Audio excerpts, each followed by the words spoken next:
Heidi Love in the house, dropping knowledge and facts, uncovering the truth, no need for acting lax. She ain't afraid to speak her mind, breaking through the lies, rising up with love, taking us to new highs. We're living in a world full of secrets and deceit, but Heidi's here to expose, bringing truth to the beast. She's got a message, spreading it far and wide, from addiction to hope. She's on the other side. Ooh, yeah. Hello, everyone, and welcome to another episode of the Unfiltered Rise with me, Heidi Love. And today I have with me an awesome guest. I've been looking forward to this ever since I heard him on Tinfoil Hat. Prometheus Lens Podcast. Doc Brown, how you doing? I'm doing good. Thank you for having me.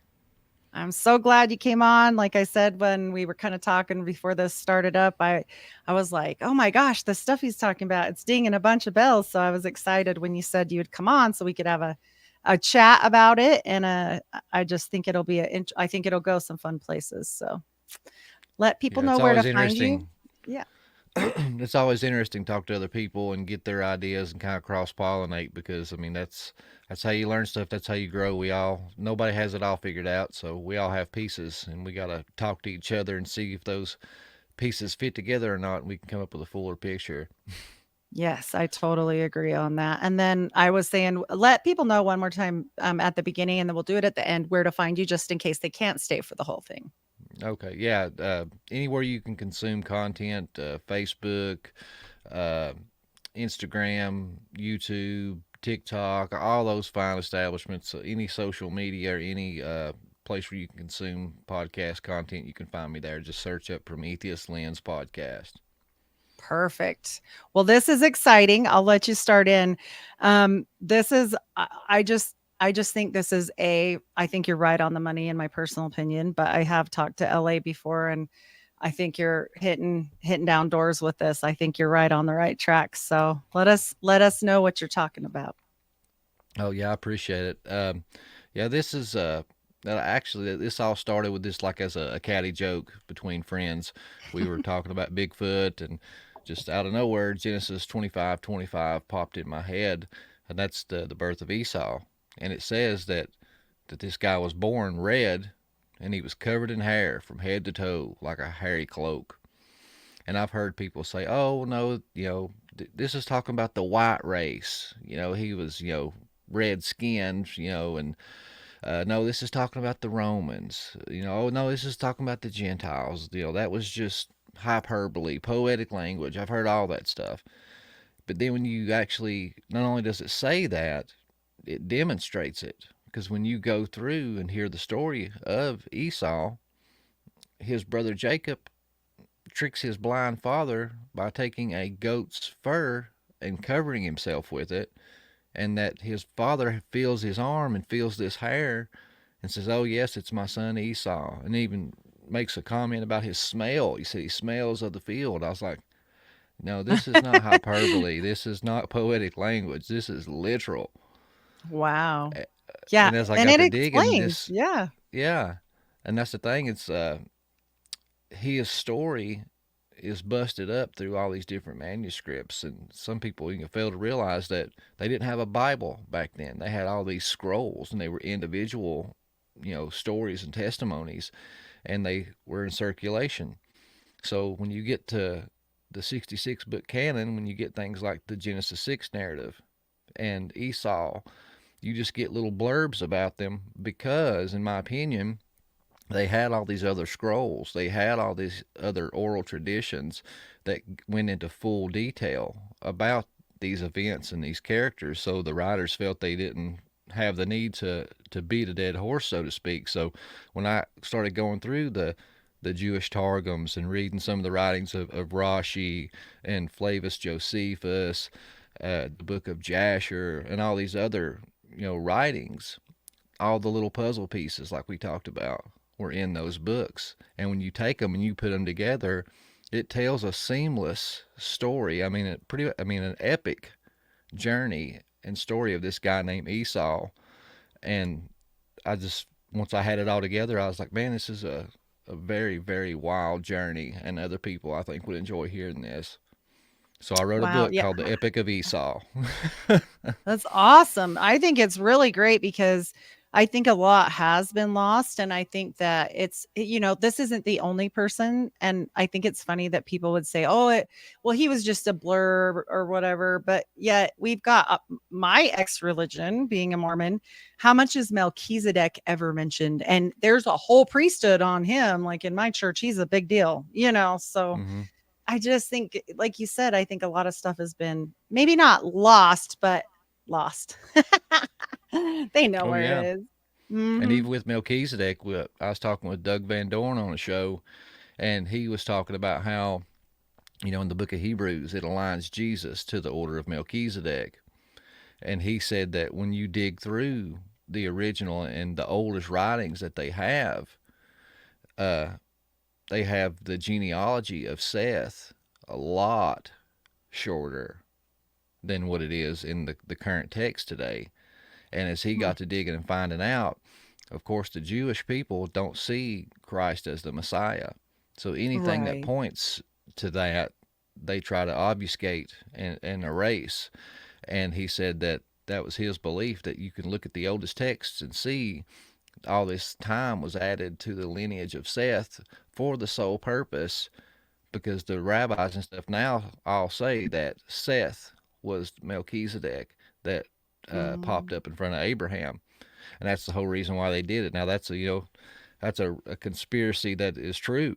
That's not a conspiracy theory. It happened. They added hundreds of years to the life of Seth just so they could point away from Christ into Seth and say, "Oh no, this Seth guy, he was the Melchizedek, Mm. the Prince of Salem."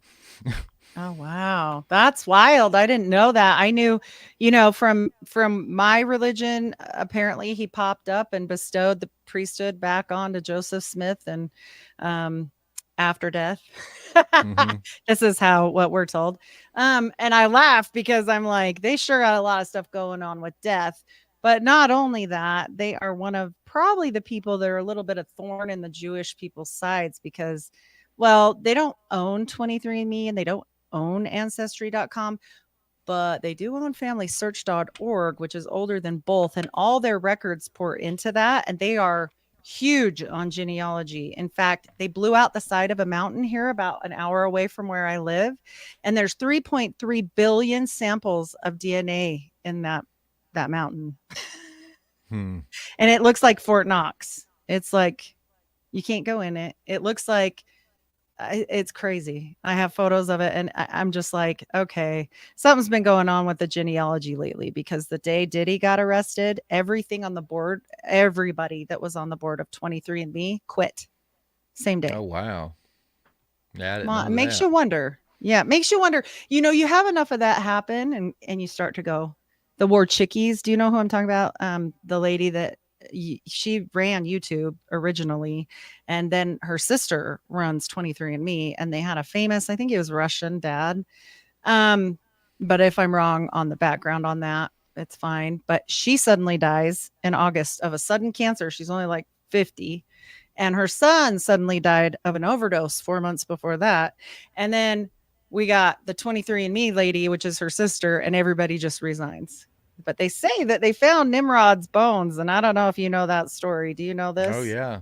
That's the whole reason we invaded Iraq. Yes. Yes. So I'll let you tell that story. It's pretty fun, but I think they may know a lot more than we know. Oh, definitely. Yeah. Mm-hmm. Yeah, they So, found what was it? Hillary Clinton's emails, flat out yes. asking, if they recovered the body. It's so weird that people still have this cognitive dissonance on it because I'm like, or like on weather modification, I'm like, where you're at right now for sure. Hello. Mm. It's just like, okay, um, you really think that just happened like conveniently after they signed that deal? Because I kind of don't, but I'm a Yeah. conspiracy theorist. Yeah. And a So, lot of people are just in the dark. A lot of people get caught in their bubbles of going to work, paying their bills, taking their kids to the soccer game or the football game, and rinse and repeat. And that's kind of by design. They want you so busy doing the meaningless things and be distracted and be that rat on the wheel, that because you don't have time to stop and mhm. think and look into things and ask intelligent questions. It's the whole goes back to the Rome. the Yes. Coliseum and the Yes. games. The people are getting too smart. They're starting to ask questions. Well, just throw some gladiators and tigers in a ring, entertain the people, and distract them. Are you not entertained, right? Like, Yes. it's silly, and people ask me all the time because I still work. I'm a nurse. I got 6 kids, 2 grandkids. They all got counterparts. I got all this stuff going on, and I'm telling you guys, there is time. Oh, If yeah. you wanna do something, there's time because you are It's where you important wanna to be. you. Yeah, yeah. I So, don't agree. give up, people. Yeah, hop off the rat race. It's good. It's a good thing to do. So in this writing this book, you found some really interesting things. So we'll continue down this journey. I love it so far. I'm so glad you came on. This is going to be No, great. thank you for having me. But yeah, so I guess I can just kind of lay it out for you guys and let you see how this journey weaves itself in and out, because there's a lot of twists and turns, and there's going to be times I'm talking about something totally not related to Esau, and you're going to be like, what is going on here? This guy's going off on a rabbit trail. No, everything I talk about, it all ties in, and it does. It just weaves itself in and out of the Bible. It really is just an epic journey for sure. So, but yeah, you have the introduction of Esau, and but before that, when he is conceived in his mother's womb, an angel of the Lord, comes to Rebekah, and this is in Genesis 25:22, and gives a proclamation to her, and she says, or he says to her, the children struggle together within her. So she inquired of the Lord, and the Lord said, 2 nations are in your womb, and 2 peoples from within you shall be divided, and one shall be stronger than the other. So if we go back to Genesis 3, and just like our mutual friend L.A. Marzulli always likes to say, everything hinges on Genesis 3:15 in this seed war, and I believe that to be a fact. So when we go there, that's the fall of Adam and Eve and the curse of this serpent. So in verse 14, chapter 3, it says, the Lord God said to the serpent, because you've done this, cursed above all livestock and above all beasts of the field, on your belly you shall go, dust you shall eat all the days of your life, and I will put enmity between you and the woman, and between your offspring and her offspring. He shall bruise your head, and you shall bruise his heel. And the man called his wife's name Eve, because she was the mother of all living. And the Lord God made for Adam and his wife garments of skin, and clothed them. So, Yes, garments. Yes. yes. You know me and the garment talk. I was all over that one. I was like, uh-oh. Mm, So, um, yeah. with my old, religion, with Mormonism, they do hold the Melchizedek priesthood, and once you hold that priesthood as a man, you would go through the temple, and as a woman, you can go, if you serve a mission or you're going to get married, you go, and you get some garments there, and you wear a shield before you get the garments. You're naked under. Well, they've changed it because people were freaking out, but they put on this head poncho. Basically, it's open on the sides, and you get anointed with oil. And then you get these garments. So I'm going to let you take over there because it just plugs in so perfectly. So, Mm, yeah. So that word Nakash, just for those that's not familiar, and I know this sometimes when I talk about this, even in my head, it sounds redundant. It's like everybody knows about my Kaiser, everybody knows about the Nakash. Well, I'm sure there's might be some new people entering this space and maybe never heard of it. So I feel it's important to kind of touch on that at least. But yeah. that word, is Nakash, that they translate in English to serpent. And Mike Heiser, he's no longer with us, but was a great scholar. Totally recommend you read all of his books. But if you don't have the time, at least read The Unseen Realm and Reversing Hermon. Those two were just masterpieces. And he's a scholar in ancient languages, dead languages. He knows his stuff. And he said that the Hebrew language is just like any other language. In English, we have one word that can have multiple meanings. So we have to take each of those meanings and insert them into the sentence and the paragraph of the subject that we're talking about to see which one fits in better. So he had said that this word can mean serpent, but it can also mean the shining one, or the one who practices divination. And in his book, The Unseen Realm, he poses the question, well, what makes more sense, a talking snake or a divine being on God's holy mountain, a member of the divine council that Yes. rebelled? And then to Yes, me, this that is makes so much actually, more yeah, sense. yeah. This is a story in Mormonism. They totally believe in fact, they call God Elohim, which they don't really know. That's like a title. I mean, I think they got some of it, but like it gets weird. But they believe this whole story about Lucifer was Jesus's brother, and he had this fall after the war in heaven. They did add a part, and I find this interesting, and I kind of wonder sometimes if it has to do with Esau's coloring or not, but or maybe another. They say Cain as well, but they say that the people that are black, specifically black, nothing to do with brown people, were the people in heaven that were watchers that were watching the whole thing happen and did nothing. So they were cursed with a skin of blackness for the rest of their life. Hmm. And so, I Yeah. mean, it makes it And the worse. Yeah, and when you look into Freemasonry too, they were a racist organization. It wasn't till Mhm. late in the after their forming that they allowed blacks. But even then, they weren't allowed in the general population with the other blue collars. They had their own. It was segregated. Yes. Yep. And same for Mormons till 1978. Like that's Mm, long, you know. yeah, That's not that long ago that I mean, I was alive then. So weird. Yeah. yeah. So in there we have these garments, that are given. So what I want to draw attention to, if people didn't notice, with Esau, it said 2 peoples are in your womb. 2 nations, 2 peoples, and they will be at enmity, and they struggle together and fight in the womb. And then you come here to Genesis 3, it says plainly that the serpent will have a seed and the woman will have a seed, and they will be at enmity with each other. So, Yes. Yeah. in Hebrew scholars and the rabbis, they have this thing called the law of first mention. If because a lot of this stuff was read out loud in the Hebrew, so a lot of people didn't know how to read the text or had access to them. So at the synagogues, they'd get together and they would read, and when they used these words, they would pick them, with intention to draw people's minds back to the first time they heard that, and it was like a word association type thing. And this is something that's not that I pulled out of my back pocket. This is something scholars and Jewish rabbis and all are in agreement on. So I think that's what they were trying to do there with that scenario. But with these garments, when we get down into verse 20, it says that God made them garments and skins with skins and clothed them. Well, in Hebrew, this word for cloths is hilbish.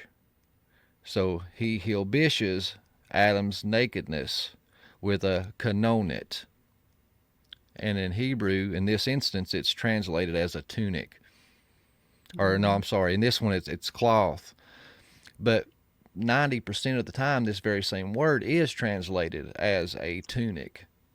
Okay. And so when we go through Exodus 29 and chapter 28, this is where we have God giving the instructions on how to make the priestly ephod, and how to put it on, how to conduct themselves before entering the temple, and all those instructions. Well, once again, we have this law of first mention coming into play, because it uses those same exact 2 words from Genesis 3. So when it describes these garments for these priests, it says that it is to hilbish their nakedness. It is to cover their nakedness. And when you talk to the rabbis or any Jewish person, they all agree that they all trace their lineages and their origin point for the priesthood back to Adam. That Adam was the first king and high priest of creation of the human race of earth. So that's another thing that's commonly accepted. So when we get to Ezekiel 28, that's when we see another description of these garments. And this is a condemnation to the king of Tyre. And you can clearly see, it even says outright, this is to the king of Tyre. Well, little backstory, Tyre was the Phoenicians. These were the Canaanite, that had Nephilim giants in their lineages, passed their children through the fire, and done all this wicked stuff. But halfway through, the wording of it changes. And it's no longer talking to the king of Tyre, but it's talking to the spiritual entity that is pulling the strings behind this leader. It's this whole Deuteronomy 32 worldview. These rebellious sons of God that rule over the nations, and they're ruling through these earthly kings, kind of as like conduits. Right. And how you know this is because just some of the wording here, it says that you were in the garden of God. Well, the king of Tyre was not in the garden of God. And then it says you were perfect in all your ways and beautiful, and perfect in all your ways until unrighteousness was found in you. And you were an anointed guardian cherub. So clearly, he's no longer talking to this king. But down through there, you get these description of his beautiful garments and his coverings.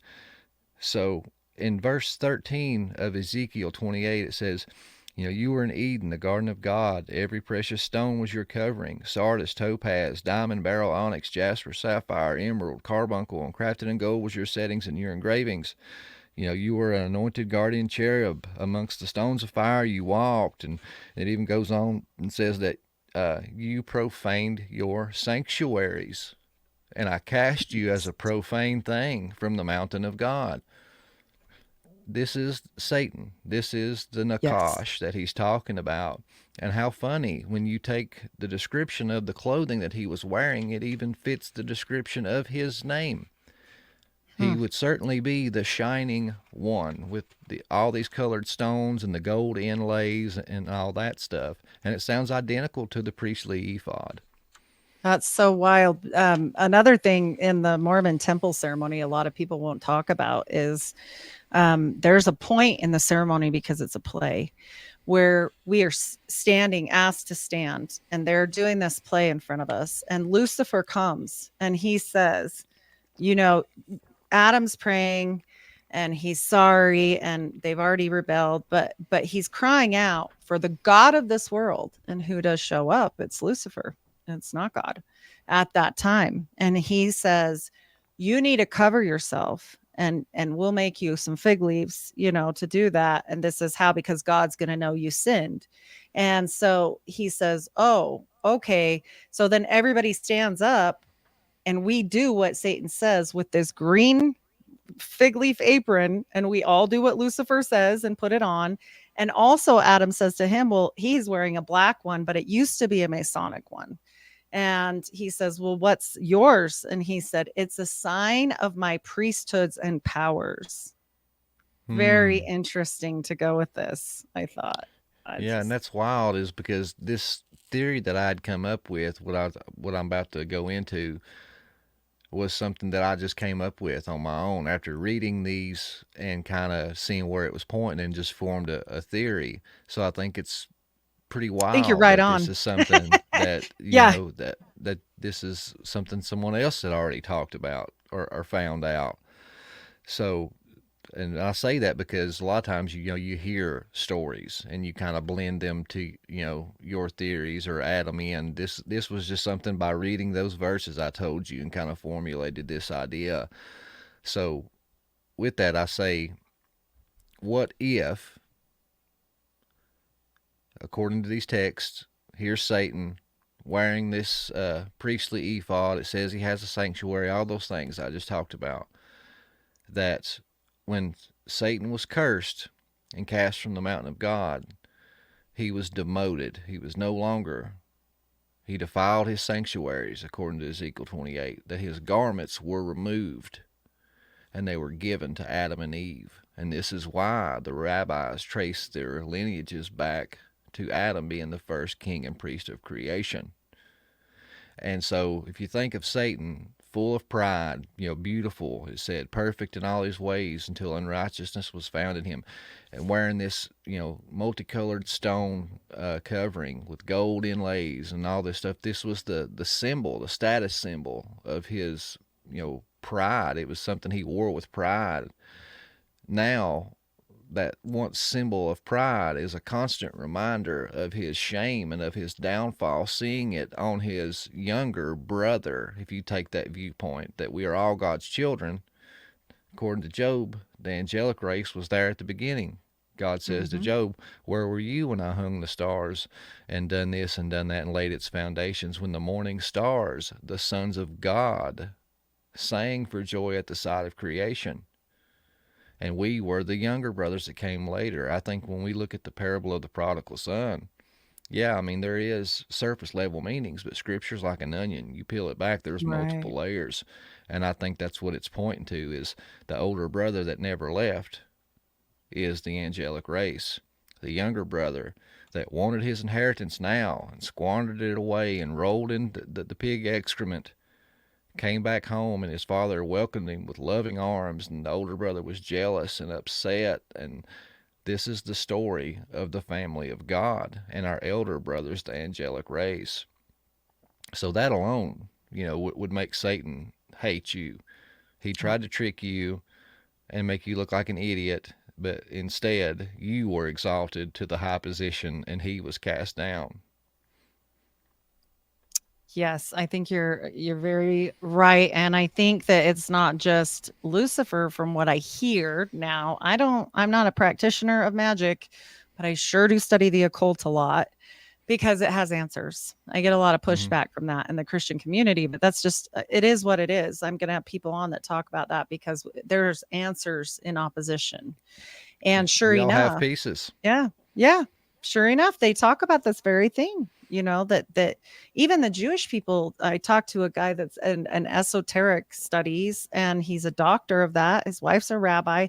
He said, any day of the week, I'd rather deal with a demon than an angel because they are known to be really militant and they do not care. And so I don't know. I don't know what's true, Hmm. but Yeah. it's interesting. Yeah. So with that bunny trail, I said, this was all going to, weave in together. So if we come back to Esau and we have the birth of Esau, and I kind of touched on that at the beginning. It said, he come out red, covered in hair from head to toe like a hairy cloak. Well, then it goes on to say that he came out first and his brother Jacob come out holding Esau's heel. So if what I was saying is correct, and God gave this proclamation, this prophecy, that the two seeds would be at enmity with one another, and one would crush the head and the other would bruise the heel. If Esau was a serpent seed, it looks pretty picture perfect here that the Hasatan stepped in and maybe flipped him around in the womb, because it's an exact inversion and opposite, and that's what Satan's known to do, pervert the things of God. So Esau, his seed, comes out first with his foot pushing and pressing on the head of Jacob to exit the womb. But Jacob is bruising the heel by holding the heel. So once again, I think it points back to Genesis 3:15. And I think the writers were trying to show you that, whether it's true, right, wrong, indifferent, whatever, but I think that's what they believed. And when you Right. look into Yeah. the Targums talk about the birth of these twins and the conception. It says that when Rebecca would walk by a pagan home who worshipped other gods, that Esau would stir and get excited in the womb. And then it said when she would walk by a house to the Lord, to Yahweh, that Jacob would stir. So they were pointing to these two types of people and their origins, I believe. And even Flavius Josephus, when you read his writings, I think he was a smart man and he chose his words wisely. When he describes the conflict between these two brothers, he chooses the word enmity. So once again, he's pointing back to Genesis 3:15 and the idea of Esau being a serpent seed. Because And it makes a lot more sense too if the sin goes clear back, right? If we go back to Eve and those twins, with Cain and Abel, Mm-hmm. you know, people don't want to, this is like a hard thing to explain to people, but when you say that she probably knew, you know, this shining one and he was beautiful and blah, blah, blah, and all the things that that entails, I mean, a lot of people, you know, figure that that's when it happened, right? And you can Yeah. carry twins in your belly from two different men, even as a human, you know, Yeah. being, let alone if you And had some people get tore up, power. you know, when you say that, you know, because they're like, no, Scripture says that Adam laid with Eve and then conceived these kids. Yeah, it does say that, but at the same time, now with this being said, I don't want the Pharisees and the Karens to light the torches and come after me with pitchforks. I believe the Bible is the divine inspired word of God, and I believe God protected the overall arching themes and the important things because he is capable of that and he loves us that much. But we do clearly see, if we are honest, when we look at some of the older manuscripts, there's stuff's been changed, stuff's been taken away, stuff's been added. One of my favorite stories of Jesus with the prostitute or the woman that committed adultery, you know, it's those without sin cast the first stone. When you look into the oldest manuscripts, that story is not there. So it's either someone added it, and it could have very well been an oral tradition or a story that was traveling around that a later scribe, you know, added it in because it truly happened, and it just somebody Right. left it out and he decided to add it. We look in the Old Testament where it says that David, you know, sinned against the Lord by completing this census. Well, in the first telling, it says that God, Yahweh, tempts David to do this census. Well, then you get the retelling of it in the book of Kings, and it's changed. And this is in your Bible today. You can go and look. And it says, and no longer it says Yahweh didn't tempt him. It says the Hasatan tempted David. So it's like good intentions. It wasn't nothing nefarious. I believe that the scribe that was retelling this story was just like, man, that makes Yahweh look bad. I'm going to protect him. I'm going to fix this and Right. make God look good. So it's like, you know, how pompous of man that we think God needs protecting and we Yeah. need to do these things. So, you know, it could have been that, you know, this was a later added thing to try to protect and clean up the genealogies because, you know, Eve was the mother of all living. You know, if Christ, you know, came from these lineages, you know, we got to have pure and good looking genealogies. But when you look through Right. the traditions of the Jewish people, they all pointed toward this idea. And but at the same time, that's why you see Cain doing these evil things, and his name means acquired, and even the actions of the cursing. And I never thought of this till I talked to Dr. Joy Pugh on the show, and she said, you know, old Mosaic law was eye for an eye, tooth for a tooth. She said, if Eve ate this apple that she was not supposed to eat, her cursing could have been, you know, an upset stomach, diarrhea, you know, or something like that that involved her mouth or her stomach. And she said, and if your mother tells you not to get into the cookie jar, and she walks out of the room and you get into that cookie jar and start eating, and she walks in and catches you, what are you going to do? You're going to cover your mouth because that's Yeah. where you committed the sin or the wrong. She said, so as soon as they partake of this tree, what do? They sew up their these fig leaves and try to cover their private parts. That has nothing to do with eating. Why would they suddenly cover their private parts? Yeah. Because They you wouldn't know, know. Yeah. yeah, it could have very well been a sexual sin, and then the curse Mhm. was to labor. You know, childbirth. It was going to be excruciatingly painful, and then it comes out and puts a curse between her seed and his seed. You know, to Yeah. me, with good old boy logic, all that kind of points to that. But I'm not dogmatic about it. It could be a Right. spiritual seed. You know what I mean? Or it I'm could not be messed dogmatic with, on it either way. you know, it still could be an actual seed and be manipulated in utero, right? Like we don't know. Yeah. I mean, these things can happen, but I do find it interesting because you bring up like a lot about the Jews, and they have a whole nother story with Lilith too. And that's a whole nother rabbit hole that I don't even know, how that fits with this, but like they know a lot more than we do, Yeah. honestly. They, And then all the common, like I love looking at comparative mythology. The whole two different twins, one being divine, one being not, is a common theme. If you look Mhm. at the story of Hercules, a lot of people don't realize that Hercules had a twin, and his other twin was completely human, nothing special about him.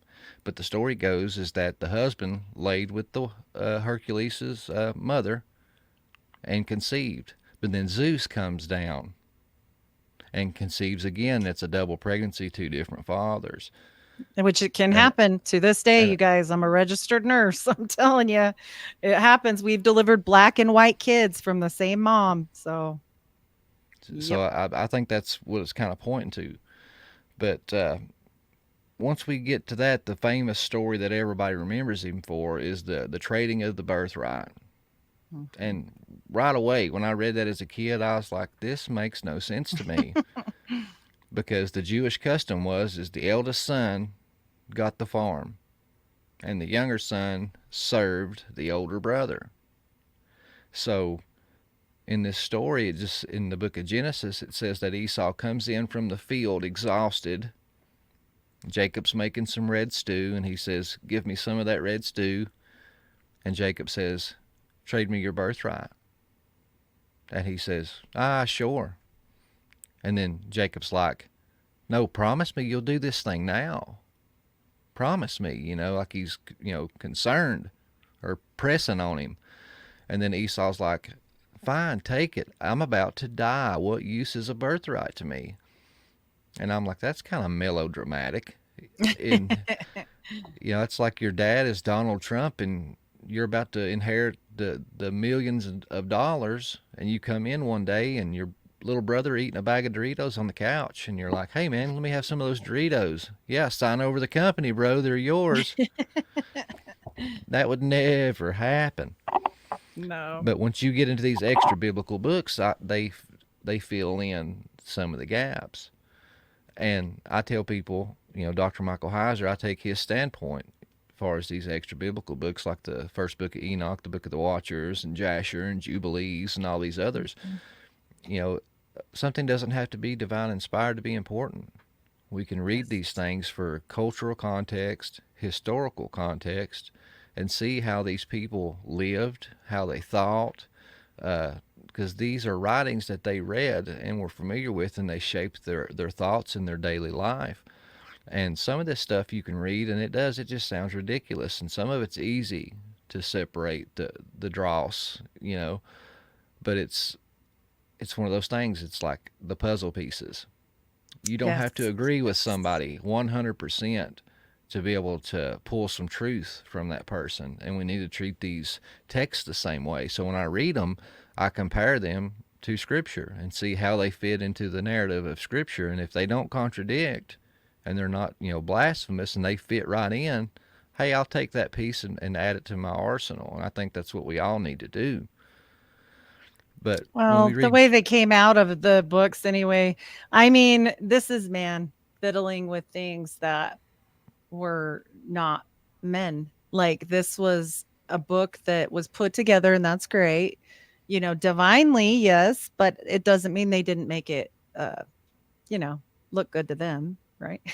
yeah, and Doctored up a humans, I little mean, bit. Yeah. this, is the divine inspired word of God, but at the same time, it's God chose men as the conduit. And men are known to make mistakes. We're known to be prideful and to lie and do things, and even with good intentions try to help and protect God, Mhm. and muddy up the waters. And I think that's something that we have to take into consideration. And one thing I missed earlier is you see throughout Scripture the warnings. Cursed is the man who adds or takes away from these words. So therefore, nobody makes a rule up or gives a warning if something like that has not already happened or currently happening. Because if it was not possible to change the word of God and manipulate it, why give that warning? That warning has no teeth. Right. Yeah, that makes sense. Yeah. So when we have this, and like I said, I started looking at some of these other books, and when you get into the book of Jasher, that fills in so much more context, and it opens up a whole nother rabbit trail to Nimrod in the Bible, and that really kind of blew me away. So when you get to Jasher, and it's in chapter 27, it says Esau at that time, after the death of Abraham, frequently went into the field to hunt. And Nimrod, king of Babel, the same was Amphriel, also frequently went with his mighty men to hunt in the field and walk about with his men in the cool of the day. And Nimrod was observing Esau all of his days, for a jealousy was formed in the heart of Nimrod against Esau all of his days. And on a certain day Esau went into the field to hunt, and he found Nimrod walking in the wilderness with his 2 men. And all of his mighty men and his people were with him in the wilderness, but they removed at a distance from him, and they went from him in a different direction to hunt. And Esau concealed himself from Nimrod, and he lurked for him in the wilderness. And Nimrod and his men that were with him did not know him. And Nimrod and his men frequently walked about in the field of the cool of the day, and to know where his men were hunting in the field. And Nimrod and his 2 men that were with him came to the place where they were, when Esau suddenly came from his lurking place, drew his sword, and hastened and ran to Nimrod and cut off his head. And Esau fought a desperate fight with 2 men that were with Nimrod, and they called out to him. Esau turned to them and smote them to death with his sword. And all the mighty men of Nimrod who had left him in the wilderness heard the cry at a distance. And I'll just kind of paraphrase from here, but after that, it says that he takes the time to remove Nimrod's garments and then flees. And it says that he goes to his house and stashes the garments. And then he goes to his father's house. And then there's where it picks up with the narrative in Genesis of the trading of the birthright. That Jacob's in there making this stew, and he trades the birthright. So now it makes a lot more sense, because it says plainly in the book of Jasher that Esau was in the field hunting. Nimrod had jealousy and envy built up towards Esau. And remember, they're both described as mighty hunters of the field. And Esau was red, covered in hair from head to toe, looked like this beastly of a Sasquatch man. And Yeah. Nimrod was hunting him, trying to kill him. And I make this little joke, but it's kind of true. It's like the Highlander. There can only be one, baby. There was Yeah. 2 mighty men, and they wanted to, both of them wanted to be the top dog. And And the words it's he funny that used, he cut the head off too, because that's the way to yeah, kill a Nephilim. yeah, So they say. I mean, yeah. And when you look, it says in there, it says repeatedly that the 2 men that were with him, it says they were mighty men. In Hebrew, this was Gibborim. This is the same word used to describe the Nephilim giants. And so he comes in after killing Nimrod and 2 giants. And Nimrod was described as a Gibborim too, but it says that, he wasn't born a Gibborim. It says in Genesis that he became a Gibborim. Yes. So he fights these 3 giants and kills them, and then he's got an army of men chasing after him. So he's on the run, scared to death for his life. He just killed the mighty king Nimrod, probably sustained a lot of life-threatening injuries in this battle, and so he's scared to death, and he's asking Jacob to hide him, to nurse him back to health. And that's why he makes that claim in Genesis. He says, what use is a birthright to me? When I'm dead, take it. And that makes a lot more sense. yeah, it definitely does. And it makes a lot more sense about, how big they were, like different things like this. And also about like the whole garment thing, back to the Mormons. Like nothing against Mormons. People know I say this, like Mormons. I don't mean the regular congregation of good people. I'm talking about where they came up with this stuff and why they use it and all the top top dogs basically.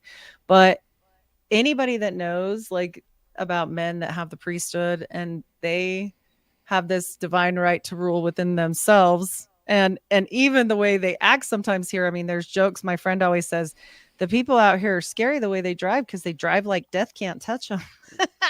Because they literally feel this, mighty men type thing. And I'm like, is this why they do it? I don't think it has as much to do with the Jewish, dress and honoring and the temple thing as it does with this. Let's pay homage to this cult of Nimrod. So it's And that's interesting. crazy how that ties in. And, you know, a lot of people, when I tell them this story, they're like, well, these were the garments given to Adam and Eve. This was supposed to be the birthright and the sign of the priesthood passed through the good line. How did Nimrod wind up with these things? Well, once again, when you go to the book of Jasher and chapter 7, it gives you this lineage, and it says it went through the good line. And this is what some people will consider the order of Melchizedek. And it goes all the way through. It goes to Enoch, goes to Methuselah, it goes to Noah, and it says that these garments were carried through the flood on the boat with Noah. And that in Ham's going out, Ham stole the garments and gave them to Cush, and that Cush concealed them. And he had Nimrod, and just like it talks about Joseph and many of the other favored sons in the Bible, it says that Nimrod was the child of Cush's old age, whom he loved exceedingly, and that he gave these garments to him. And it said at the coming of age, when Nimrod turned 20 years old, he put on these garments. And the book of Jasher plainly says that when he put on these garments, he became a mighty man. And it was through these garments that he got his power to conquer and rule over the nations. And Yeah, that answers the questions of that's wild. Genesis. Yeah. Because everybody says, well, Yeah. how did he become a Gibberim? They believed it was these garments. Mm-hmm. Oh yeah. Well, it makes complete sense if you go back to who they probably belonged to once, right? Like, Mm-hmm. and what does he say in the temple? They're a sign of my powers and priesthoods, right? Like, I mean, when I was listening to you, I was like, oh my gosh, this is like crazy that it goes with this other thing. Cause I knew you had written a book and I knew you weren't Mormon. So I'm like, and they don't just tell you this. Like, you wouldn't have got that info from just anywhere. Like, that's on Yeah. the lockdown. They keep that inside. And And that's why I'm so so, glad you reached out to me, because it's another puzzle piece, so wild. Yeah.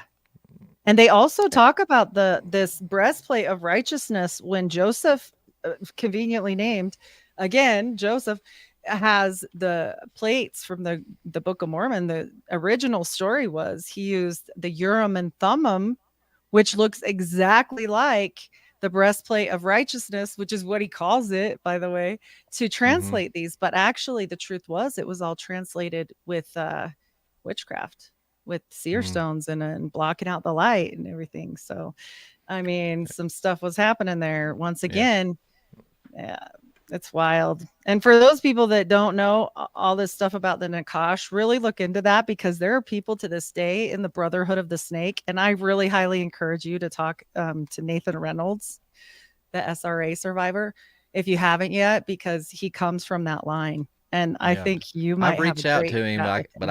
I can't get him to respond to me, but I'll keep trying. He takes a long time. It Okay. took forever. I think he's just busy. It took me Right. almost a year. So, but Mm. I can also try, but Oh, I don't yeah, I know him. appreciate Know it. him. Yeah, yeah. I think you And guys would what's have a great wild is talk. even how Hollywood even gets this stuff. It's like they have these, you know, secrets, these little esoteric winks that they give and Mhm. elbow rubs to their buddies, and they talk about it and they do movies on it, and they just throw it right there in your face. But the public's so dumb. We're Well, so ignorant, we don't know about these things, because once I found this out and discovered this and formed my, hypothesis, immediately I thought of the movie Noah. and the flood. You remember that Oh, one? I yeah. remember when I Yep. watched that, I was like, dude, how blasphemous. They got this so wrong. Stone giants helping build the ark, and oh my God. But there's some stuff in there, man, that they got right. And how did they get it right? How did they Right. know? Because it's now only after learning what I've learned that I look back and I see that. Do you remember in that movie, King Og? You remember that golden snake skin that he had wrapped Mm. around him? And in that movie, it kept calling back. It kept showing the serpent, the snake, coiled Hmm. around the tree. And when God casts him out, what happens in that movie? He sheds his skin, Oh, and this that's right. gold shimmering skin was left behind. Hmm. And that's what King Wow. Og had, and that was the symbol of his authority. And he carried it with him everywhere. And once he broke into the ark, he was sitting there playing with it, remember? And it showed Mm-hmm. Ham. Ham was sneaking down there and feeding him. And Oh. even while Og was asleep, he picked it up and was looking at it. Hmm. It all That's ties in because that wild. was symbolically these garments. Yeah. Yeah. Sounds just like that. It sounds like what you were explaining. Huh. Yeah. And then That's you go to the wild. Greeks. The Greeks have their version of it because those that are familiar with Jason and the Argonauts, there was the golden fleece.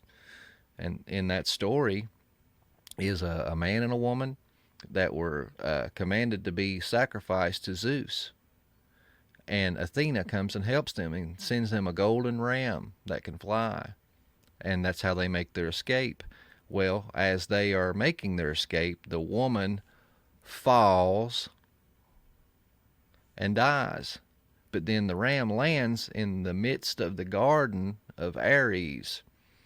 And Athena says, sacrifice the ram. The ram will be the substitute for you, and that will satisfy God. So they sacrifice the ram. He then cuts the coverings, removes the golden fleece from this ram, and they hang it on a tree in the midst of the garden, and a great serpent guards the tree. And even Hmm. with the book of Genesis, you have, once again, you have Isaac, who was born to Abraham. God tells Abraham, sacrifice his son. He goes and was getting ready to do it. Last minute, the angel of the Lord stays his hand, tells him not to. And what does God do? God provides a ram Hmm. in the thicket as a substitute for the sacrifice. All these have ancient beginnings and origins. It's just retellings. Yeah. Yeah. That's weird. Just like the flood Yeah. stories everywhere. You can Yeah. find all this stuff and everything, but then people will say, "Well, that's why I don't believe in God." Right? I'm like, "No, that should help you more. Like this is Yeah. like this is real because this is like you can see the path, but I mean, I get it, Yeah. I guess, but It's one I of two don't." though, because it's either that the pagans or the fallen realm copied and perverted the original story, or in my opinion, it is preconditionings of Christ and the truth that he gave to the nations. I think it's very arrogant and pompous to say that the creator of the universe remained silent for centuries to the entire world and then just suddenly decided to reveal himself just to a small select group. I think that Right. he manifested and showed himself to all these other nations. And that's why you have hints of the gospel and hints of the Messiah and the stories throughout every culture, is that either God presented himself and gave hints of the truth. That way, when it came, they'd be more prone to accept the truth because it's a familiar story. Or just like the cross, Paul says that if these fallen angels and rulers and principalities would have known that they were sealing their fate by crucifying the Lord of glory, they never would. So Right. they plotted and accidentally shot themselves in the foot. So it's a good possibility that these guys that were there at the beginning, and it says Jesus was the plan from the foundations. So they knew the Mm. plan. They just didn't know exactly how and when. So once again, would it be out of the, context of scripture for these fallen entities to imitate and pervert the coming Christ and present themselves to the nations to try to thwart them. That way, people will be like, we have this story. It sounds just like Jesus and it predates him, so therefore it's hogwash. It's not true. But Right. God uses what Satan uses for harm for good for those who love him. Yes. Yes. Absolutely true. I think we see another pagan story, a perversion of this story I just told you about Nimrod and Esau with the Epic of Gilgamesh. A lot of historians align Gilgamesh with Nimrod. And when you read the genealogies there, it says that Gilgamesh was 2/3 God, and that his father was Lilu, and this is a vampire demon. So, and then you have this other guy named Enkidu that was covered in hair from head to toe, and he was a mighty man of the field, a great hunter. If you stack these two, Esau and Enkidu, side by side, they are identical. Mm. And the same thing with Nimrod and Gilgamesh, but in this perverted version, they fight and Gilgamesh wins. And they end up becoming best friends and go on all these epic adventures together.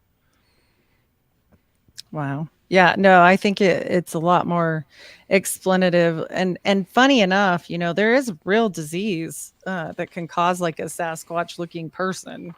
And people want, Hypertrichosis. yes, they want to say it's not real, but I'm like, wait a minute. No, this could be real. Like this just times it by the size factor and that genetic defect as well. Like you said in one of them, like you start mixing seeds, you're going to throw something out there that's a little weird, Mm-hmm.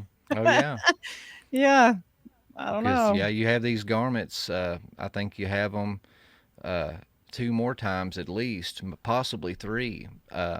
When you have the incident with Noah passing out drunk, and Ham seeing his, it says that Ham uncovered his nakedness, and Right. big shock factor to some people. But it wasn't that Noah passed out drunk and his son seen him naked and was making fun of him. No, Ham slept with his mother. When you go to Leviticus 17, it says in there to uncover thy father's nakedness is to sleep with thy father's wife.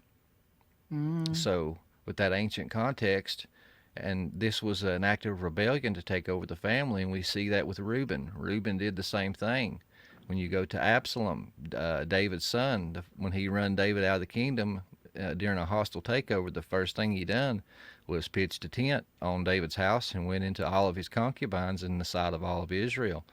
This was the way you flexed on the old man back in the day. Oh, wow. And so he Well, done didn't this. Nimrod sleep with his mom too? I think. That I do not know. Oh, But I I'm know there's pretty lots sure of that's like a ancient story. tales. Mm-hmm. Yeah. Mm-hmm. And so the way I looked at it was he tried to take over, and he goes out and tells his brothers, and it's like, and this is me and my creative take. But he does that deed, comes outside, and he's like, hey, guys, Dad's a drunk. All he does is get drunk. He's depressed ever since we got off the boat. He's not fit to lead anymore. I just did this deed. You guys go do the same, and we will take over. He can't take all 3 of us. It's our time now. And whether Ham's mother was willingly doing this or she was raped, I don't know. It doesn't come right out and say. Right. But it says the brothers takes a garment and place on their back and walk backwards, and they cover their father's nakedness, so they refuse. But when you look in the original language, it doesn't say a garment in Hebrew. It says they took the garment, which once again was the symbol of authority and kingship and priesthood. So he was trying to become the leader of the family. So how fitting would it be that they took the symbol of leadership to cover their mother's nakedness and decline the rebellion? And the curse makes a lot more sense, because he wakes up and Oh, says, yeah. a servant to thy brothers you shall be. So he wanted to be served, but instead he would serve. But then he says, cursed be Canaan. When you look at the chronology, Canaan wasn't born yet. Canaan was Ham's Mm. firstborn son. I think that, it says that Noah, woke up from his wine. So we assume this was a day. This could have been a few months down the road. I take it as once he decided to quit drinking every day, got over his, moment of the dark soul, so to speak. And when he did, he realized his wife was pregnant and that they Mm. were going to name it Canaan. And he realized that it wasn't his son. And he realized what Ham did. So that's why he said, "Cursed be Canaan." Hmm. Yeah, I did look it up. Nimrod's wife was his mommy. So, Mm. and it makes so much sense with this kind of stuff because this is the stuff they used to do. And that makes, I mean, I know it's horrible nowadays, but like this wasn't that uncommon. And actually, Jack Parsons did this crap too. Like it's Yeah. not like it never went away, you And the know? royals do it now. I mean, that's why they Yes. want to keep that bloodline pure. So they sleep with their mother, they sleep with their sisters, and you Hmm. see it depicted in some of these hit movie series, Game of Thrones. Yeah. Yeah. So And I think true. you see those garments again with Joseph, because once again, if we follow the trading of this birthright, uh, once Jacob gets it, because how Jacob gets it, he didn't get it at the trading of the birthright with the stew. Because if you remember the story, it says that Esau hid the garments at his house and then Mm. went to his father's house. So it was like it was a verbal agreement. Yeah, I'll give you the birthright. And that was just basically you'll get all the privileges of the eldest son. But he never planned on doing it. I think he done it. He just said that to deceive him. But then when it comes time, Isaac tells Esau, calls him into his chamber. He's going blind. He says, "Sons, go out and I want to taste of your game one more time." So he goes out and goes to hunt. Well, Rebecca hears this, goes tells Jacob, and says, "Go kill a young goat, bring it to me. I'll prepare a meal, and uh, you pretend to be Esau and get the birthright." And he's immediately scared to death. He says, "No, mother, I'm a smooth man. And what if he finds out and he curses me instead?" And she said, "If Hmm. that happens, allow your curse to fall on me. Just do what I say." And it says they take this goat fur and wrap around Jacob. But then it also says, when you read it in Genesis, that she goes and gets a garment of Esau's. Mm. So I think she went in there and got the garments and put those on him too.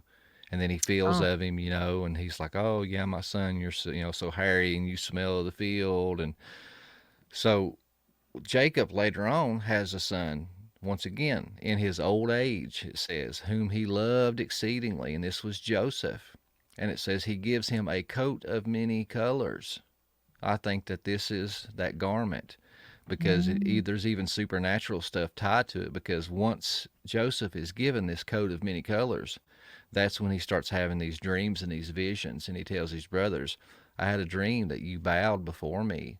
And not only did you bow, the wheat of the field and the stars of heaven bowed Mm. before me." That makes sense. Yeah.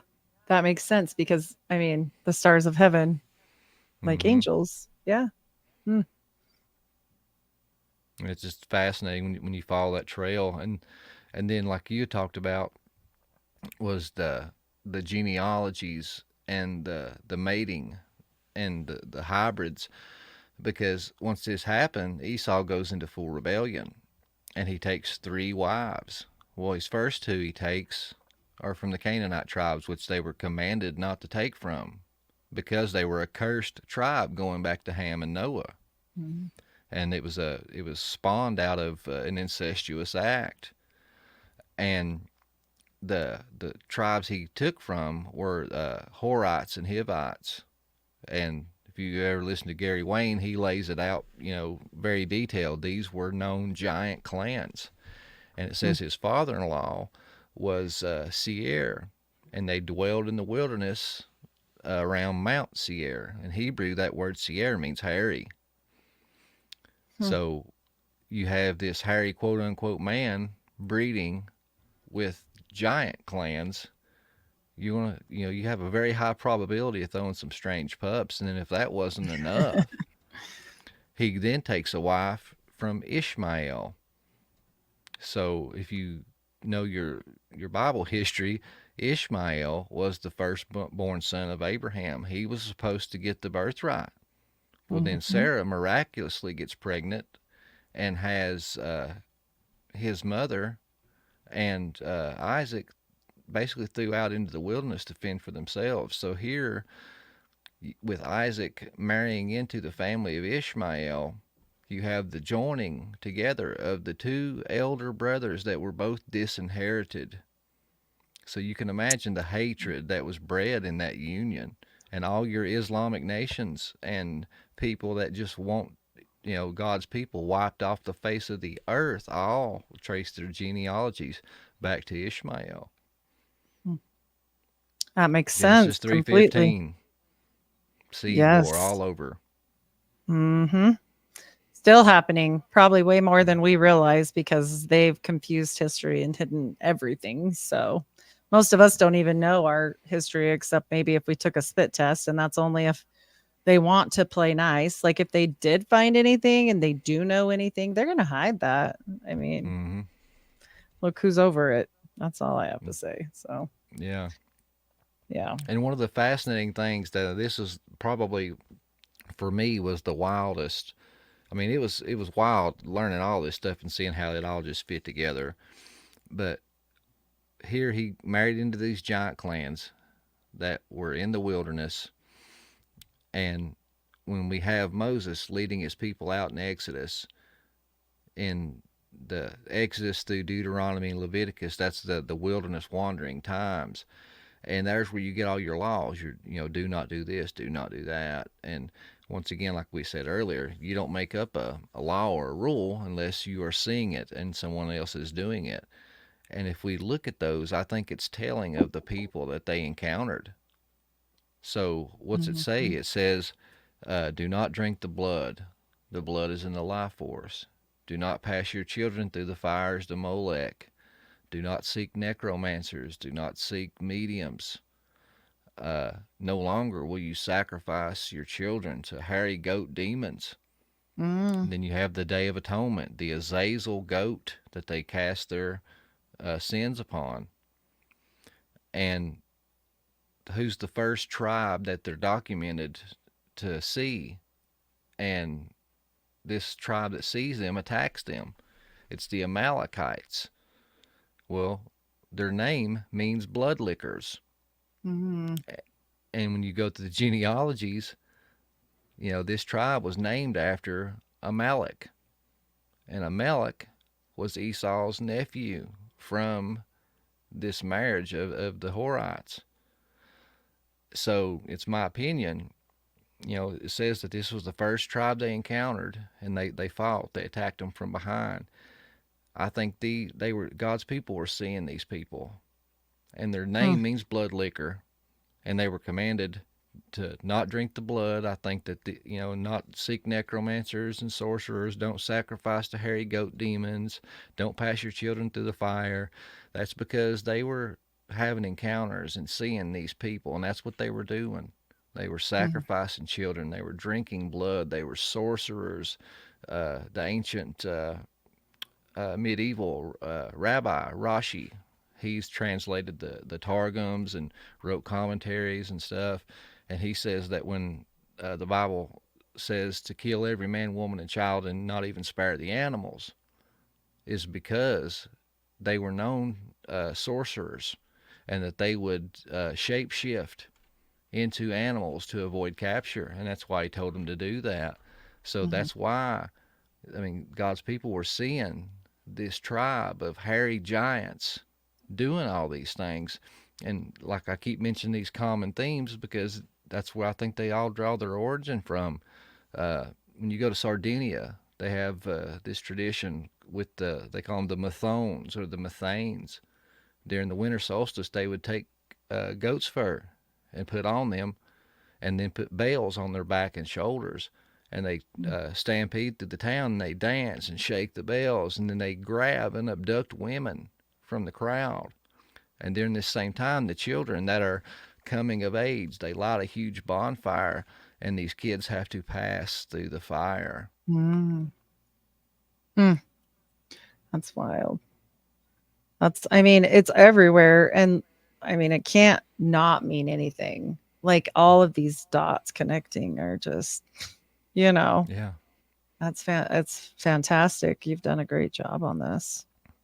Yeah, I was back here with like 3 cigarettes and the board with the red yarn, the string. Look at this. I know It's that all feeling. connected. Well, I was going to tell you a fun little fact. It's offhand and it could be anybody, but I don't think most people would name their kid this, okay? But Joseph Smith's grandpa, not his father, was named Azael. Asael. And I'm sorry, I don't think that normal people out of a normal line would name their kid that. That just seems like everybody knows about these stories for how long, you know? Yeah, And I'm that's like, they didn't wild. just pull that out of nowhere. Let's get real. Mm-hmm. Yeah. I don't know. It's Yeah, weird. Joseph Smith definitely had an encounter, but I don't think it Oh, was I angelic think it one. was the fallen angel. I think it lied to him. And, you know, I've told this and I'd be happy to come and show you my presentation sometime. But every religion that almost every religion, we'll say almost, that I cover, it's like, you know, they have this fit of darkness, they wake up, and then some entity or angel or whatever tells them to write a book, and the book becomes a religion. This happens to Crowley, this happens to Joseph Smith, this happens to Muhammad, this happens to a whole bunch of people. This isn't just one. So Yeah, when you look at that, you've got to say, well, something's going on here. Or Jack Parsons too. Like, I mean, they're not pulling this stuff. They didn't know each other. They're in yeah, different time frames completely. Crowley was obsessed with Joseph Smith. And that makes me even know it's more true. You know, yeah, like he yeah. called They him the definitely moon had child. encounters. Yeah. Yeah. It's Yeah, weird. Like, come I'd love to on. have you on the show and do I'd your love to come. presentation. I'd love to hear Yeah. it. Yeah. We'll definitely book that as soon as you're done with your dinner tonight. Shoot me some dates because I'm Uh, down. Yeah. I'd love to come show it. Down like Charlie Brown. Yes, you bet. I love it. We got to get the truth out there so people can Yeah, learn because, like, I might have something you don't have. Like you said, it's all puzzle pieces, right? Like, yeah. we don't I ain't even know. going to Yeah. pretend to be righteous. You know, I mean, it's great if other people learn it, but I'm selfish. I want to know myself. Yeah. There you go. There we go. And this is just fantastic. I think the work you've done here could show people truly like, because if you hear about Sasquatch, right, you're like, oh my gosh, it's one of those conspiracy theories that you either know this or you go, they're crazy. Like, just walk away, you know, Hmm. because it sounds crazy, but not when you present it in a proper way. Like, Yeah. this is a real thing. So, Yeah, in the book of Enoch, it says that demons are the disembodied spirits of the Nephilim. yes. So, and all these Sasquatches, all of a sudden the footprints disappear, and Hmm. people say they're going in and out of portals. They do the mind speak, and then there's also UFO sightings sometimes associated with it. You have all the woo. Well, if these are from the union of Esau interbreeding with giants, and these are Nephilim, blood, when they died, their spirits roamed the earth, and Mhm. through maybe some help through some the rulers and principalities that are still ruling over the nations now, I believe, from Deuteronomy 32, those rebellious sons, maybe these UFOs are the craft, and that's their way of conveyance, and they are helping their progeny, and that's maybe why you see them always hand in hand a lot of times.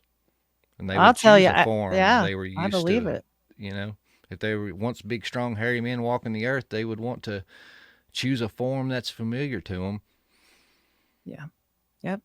Well, and plus, I mean, I've known some people that are not woo woo in my life at all. Like my uncle is airborne, Green Beret. He's out now. He's retired. He did like I don't even know how many tours and presidential. He was up there, man. He was top, and he's not one of these woo woo kind of guys. And so we go camping with him sometimes. And last year I said, "All right, come on, tell me the weirdest thing you ever seen." And I'm expecting something not paranormal, right? Because he's not like that at all. He's very UFO serious. ships. Nope. He flat told me I seen a Sasquatch. he's like, I wasn't even at work. I was out hunting in the middle of, like, I can't remember. It was like Tennessee or somewhere mid. I can find out. And he told me, and I was like, nah. And he's like, Heidi, I mean, with my job, I'm telling you, I can shoot things with pretty good clarity. I mean, he's like, I do secret missions and stuff, and I couldn't catch it and I couldn't get it. He's like, there's no way that thing was real, like normal human real, like, Yeah. he swears. I don't know. Yeah, there's too many It's weird. stories, man. And I love how Mike said one time, he said, yeah, you hear a lot of stories and some of them sound fanatical, but there's too many to ignore and they're too similar Yes. to ignore. And all it takes is one. If one story is true, then that busts the paradigm. Yes. Yep. I agree. 100%. Wow. This was great. Is there any other stuff that we missed on this? Now I that's think pretty we much covered. it. There's some little nuggets and tidbits and stuff that I kept in the book, but hopefully I sparked enough interest that you'll want to check the book out or come listen to some other talks and stuff. But I got the book finished. I'm just working on trying to Awesome. get it published and get it out there. This is my first book, so it's kind of a learning experience for me. That's awesome. I hope to see it soon out there because it sounds like it's going to be a great informational read, just from everything you've gone through. And I think this has really, really been hashed out well. I mean, it's not like you said, you were researching. It's not just some little theory that you were like, that sounds good. Yeah. And now Right? I have Yeah. theories and I have speculations, but I try my best to let you know up front, hey, this is my theory or this is what I think. But then I give Hmm. you the context and the scripture and my resources to why I believe that. So I always like to jokingly say they're theories, but they're in good company. There you go. There you go. Well, I can't wait for this book to come out and to come on and chat with you about wacky Mormons. I call them wacky, but they're most of my family. So I can't be too harsh.